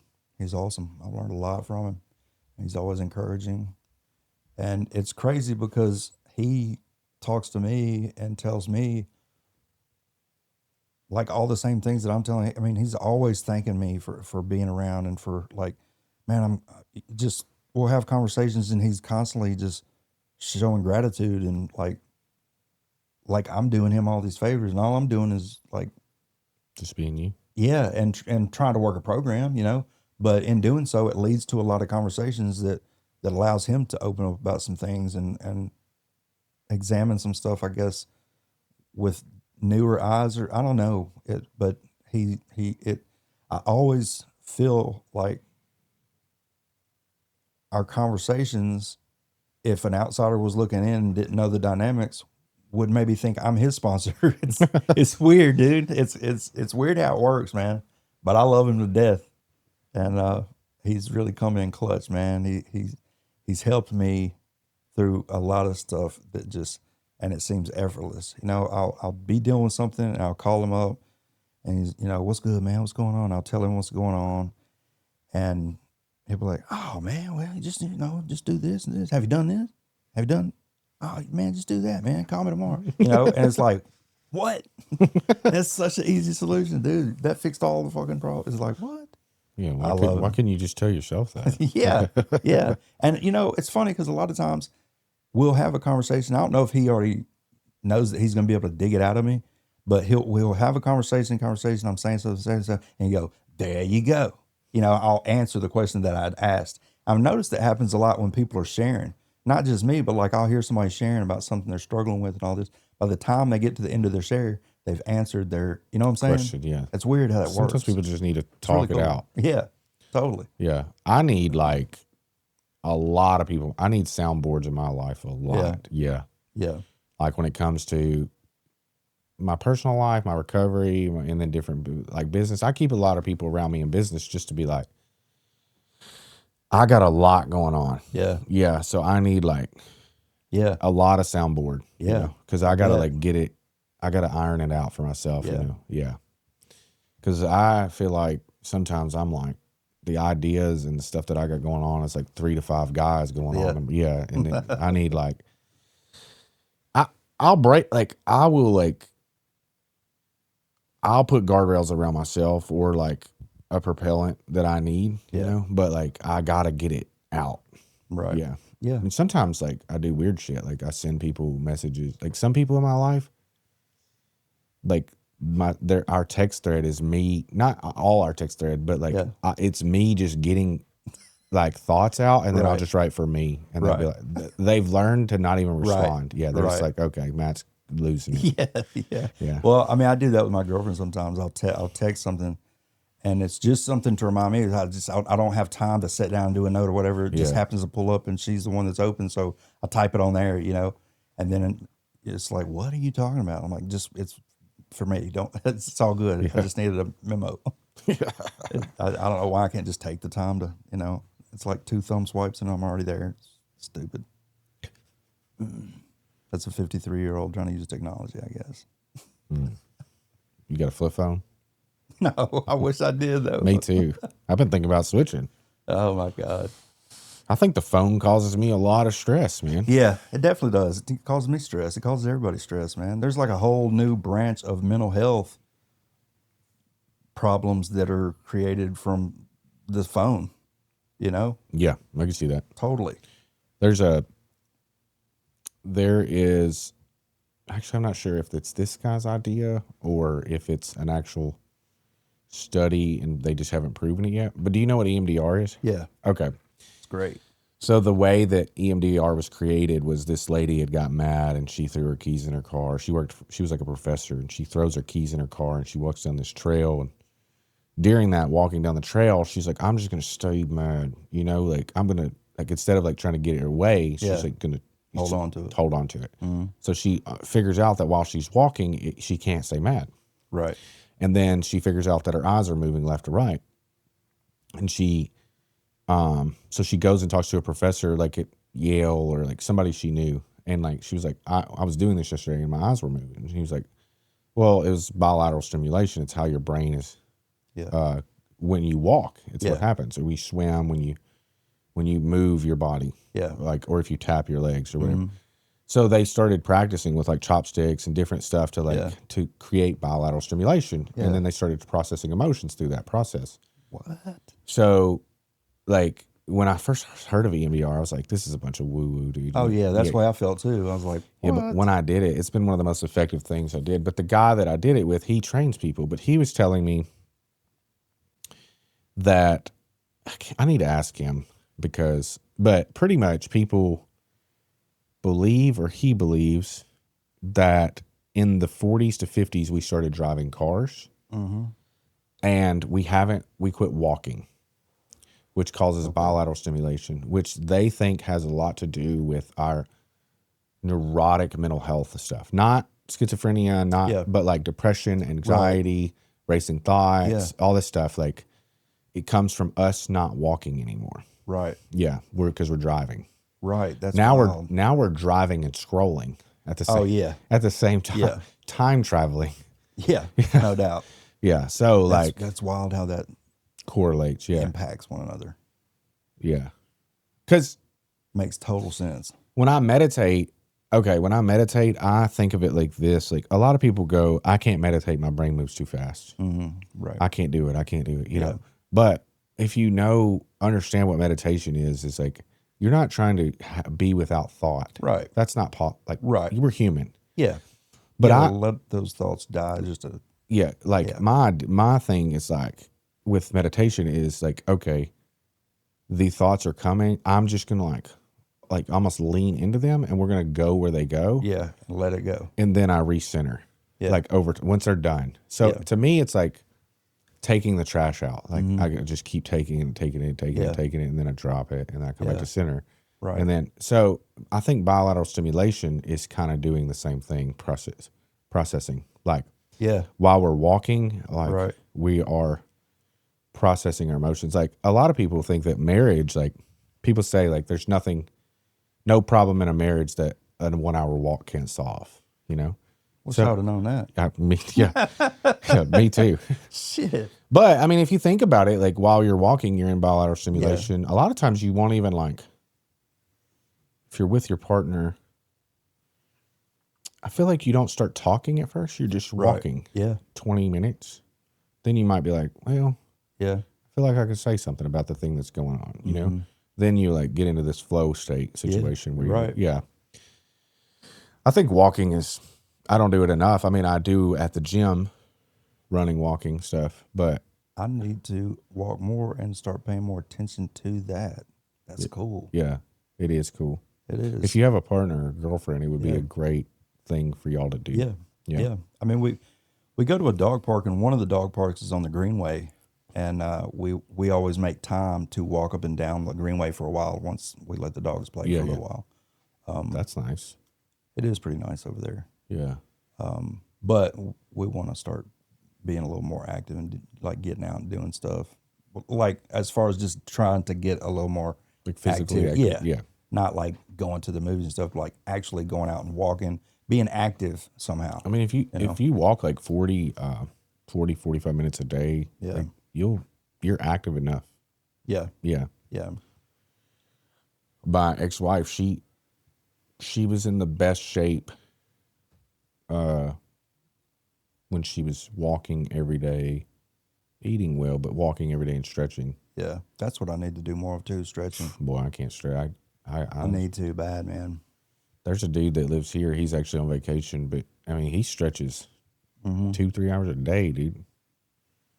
One thing I'd be happy to do 15 minutes. One thing about stretching, in like, you were talking about awareness earlier around mental health stuff, or just awareness, but like, I have noticed people that stretch start to be aware of problems. Really? Yeah, because they're stretching, and they're like, oh yeah, if I could just get this one little kink out. Yeah, they're getting to know their body. They're more aware of their body. And then they're like, it seems as if there's always something they can't. That's nagging them. Yeah. Right. Where like. Yeah, I don't want that. Yeah. I mean, naturally, like, I'm not like, not redneck, but rednecks, like, they don't even stretch. They're like, my back's fine. Oh, yeah. Yeah, nothing's ever been wrong with it. Right. Yeah, they don't even know. Yeah, my dad's like that, totally. I mean, I think He's in his 70s. I think they're naturally like that in general with all problems. Yeah. Like, they're less aware. Right. Versus, like, I hate to even political, but like younger liberal or like. Yeah, or somebody does yoga. I mean, they're more in tune to their body and know. Like, no, I was just talking about like problems in general, not just. Oh, I got you. Yeah, like. Right. They're just like, I've been working the same place 20 years and I don't give a, like. Yeah, they're like, I don't care. I mean, they might like bitch about something like Yeah. at work or whatever, but like they're just Oh like, yeah, right. But it's not. my It's not my this wife's whole great, my awareness. kids are great, and like, Right. yeah, and then you got Yeah. like another Simple mind. another sect of people is like everything's a Oh problem. yeah. Yeah. Yeah. Yeah. Different upbringing, different generations, different.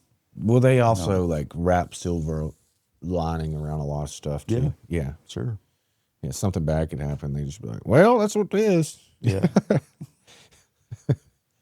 Yeah. Shit happens. I'm from Columbia, so Yeah. that's about like the general population down there is like that. So. Yeah. I come from a long line. Yeah. My dad is, I don't even think I've ever heard him like complain about his body or his mental health or like, Yeah. there's been times I'm like, dude, you don't get stressed? He's like, well, no, what are you talking about? Right. There's times where I'm like, you should be stressed. Right. Yeah, I wish I was like that. Be a blessing. Yeah. I think awareness, like you were talking about awareness earlier, and I was like, you said something else kind of like, I can't remember exactly what you said, but like, okay, you go to therapy. Mm-hmm.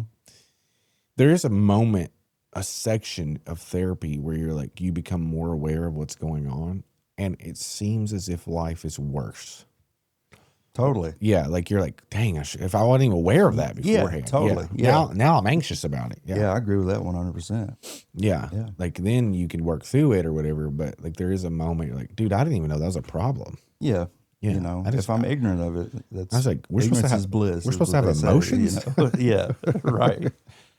Yeah. No, I agree with that for sure. There's definitely been times like that. I first started going to not therapy, but this therapist. Yeah. Well, he does. It's emotionally focused therapy, which is kind of a newer. Interesting. But pretty much while you're speaking, they have like some placards in front of you or whatever all the time. But like, well, what are you feeling? And like, it took me a long time to just be like, okay, anger is one of them. Yeah. That's a prime fear or prime feeling. Right. Yeah. Gladness, shame, guilt, fear. I'm trying to think there's two more. There's two more.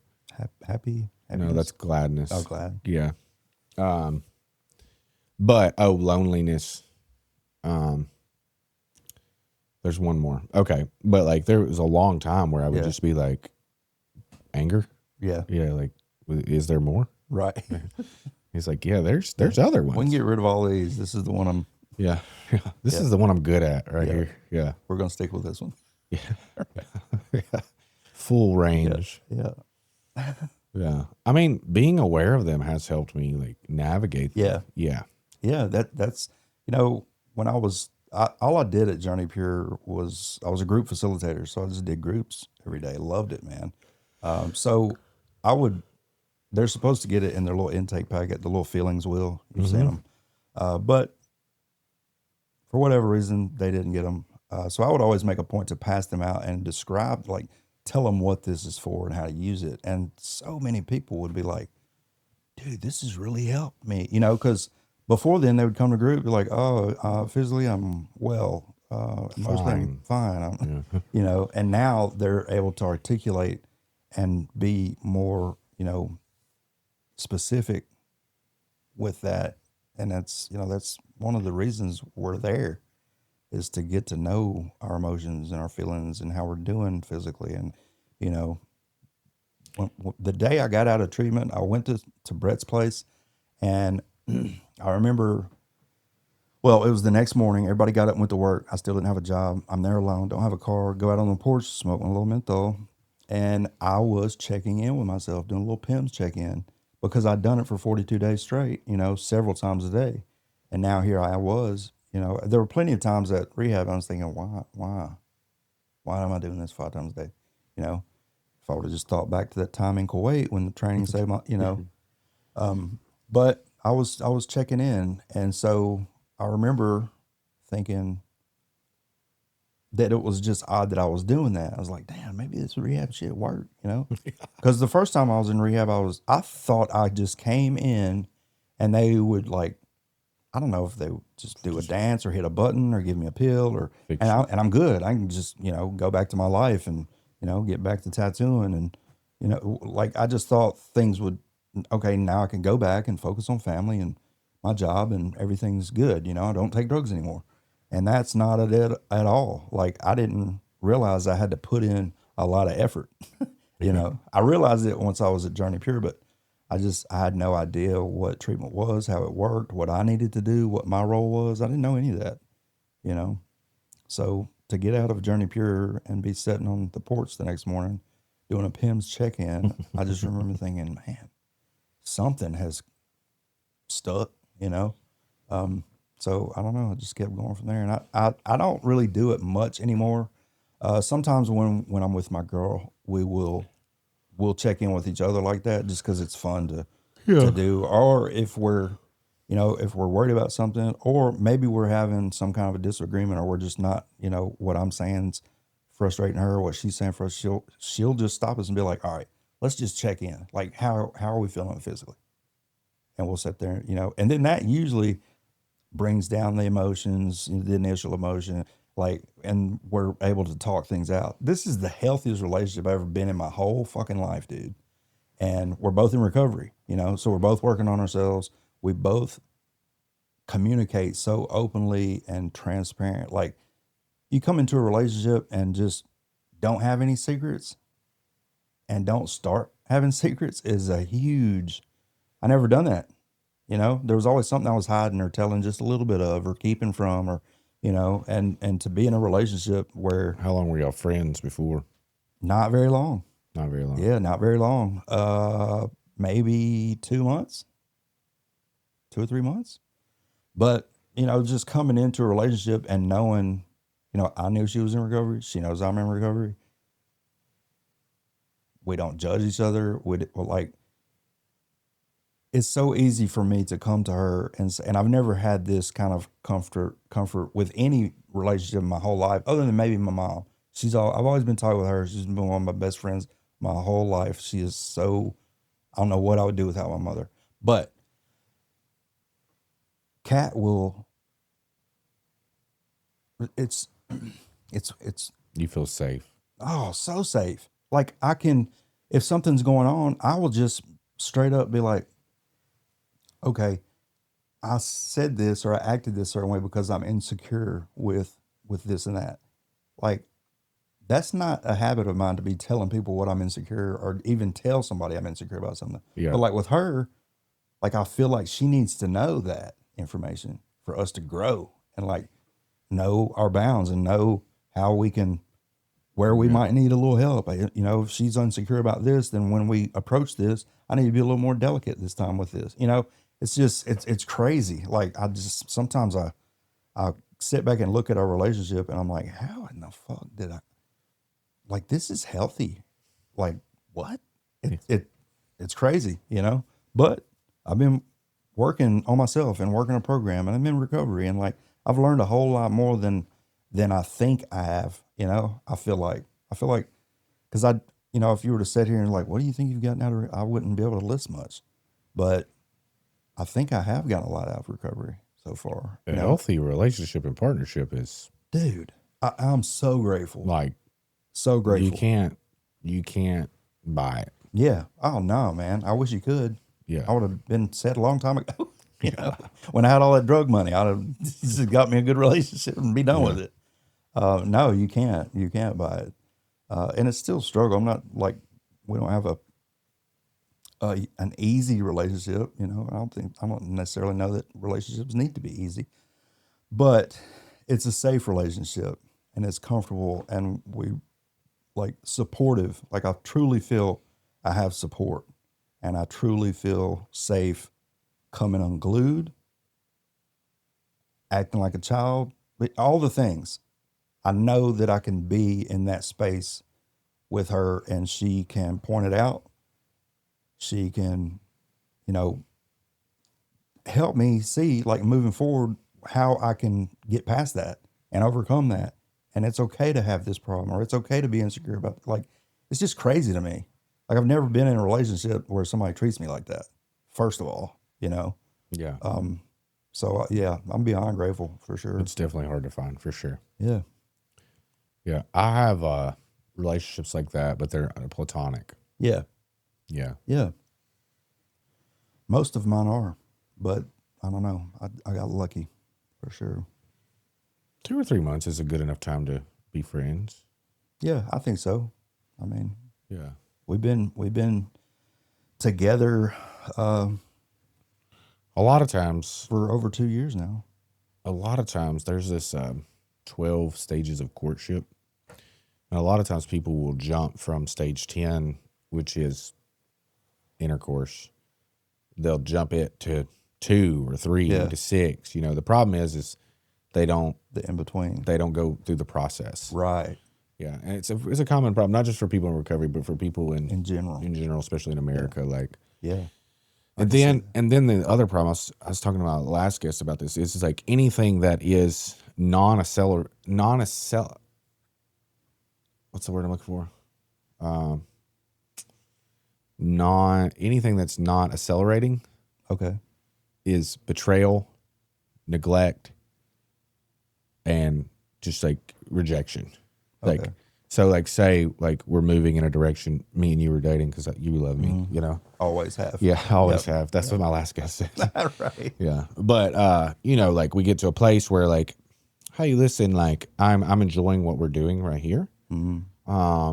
Just for like myself, I think we should continue to do this portion until we move further. Yeah. Like that is like you know, F you don't love me, you know, like, or like we get to a place that like say we're dating for 3 or 4 months and we haven't got to the place where we're having sex or whatever, maybe whatever it is, you know, then you get to a place where you're like,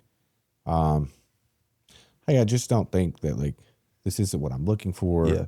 I thought it was. I like you. I think you're pretty. I think this is whatever, but like I'm looking for something long term and this doesn't just seem to fit the bill.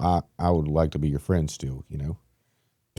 It's not happening. kidding. It's Right. not happening. Right, Yeah, right. they're just not. Anything that's not acceleration Right. is crazy. You know, they Yeah. just like people think it's like lunacy. Yeah. Yeah. Yeah, you're right. And that's not, that shouldn't, I don't know. I think it's for one, society Yeah. has a big factor in that, you know? And people I think a lot of people get in relationships, including myself, where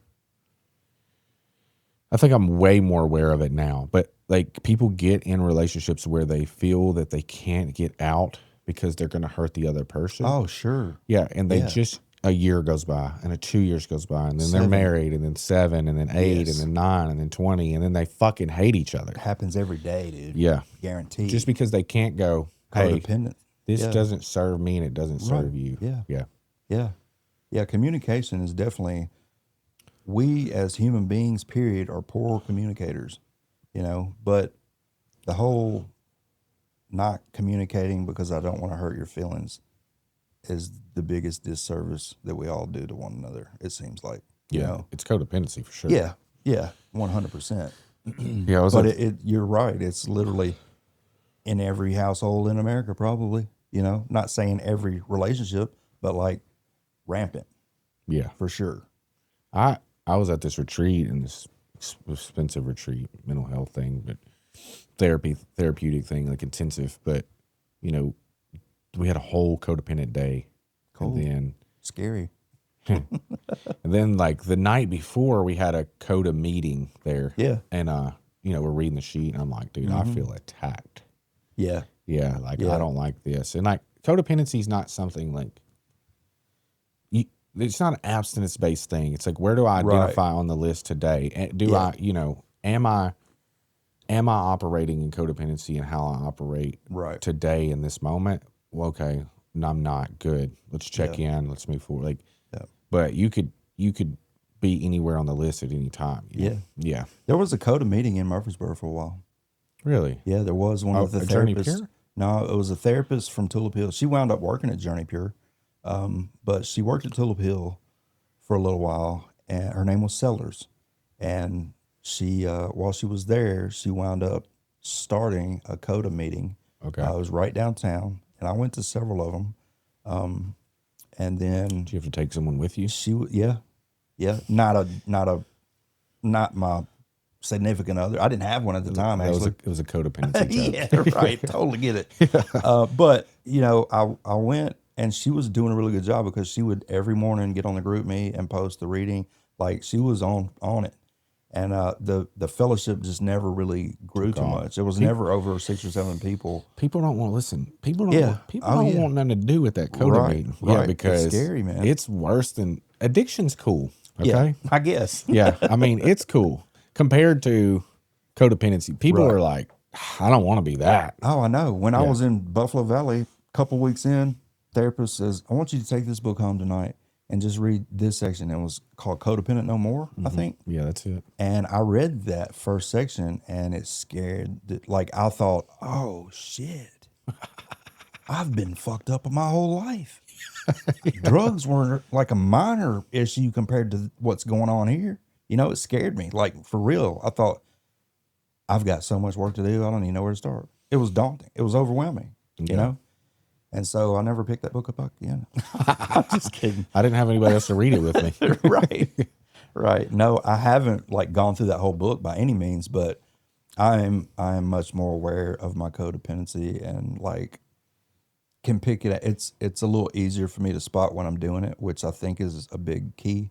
You know, when we can spot when we're doing something, or we can spot our character defect when it shows up, or I think that's a lot of what we're trying to practice. Sure. Moving forward and trying to be a person who's growing. So at the end of every episode, we're at the end. So I ask every guest, what is your deepest fear? And it's based off this poem, which is powerful beyond measure. But so when you answer the question, you'll have time to think about it or whatever. Yeah. But you'll say, my deepest fear is, and then answer the question, and then we'll close. My deepest fear is waking up and all of my loved ones are gone.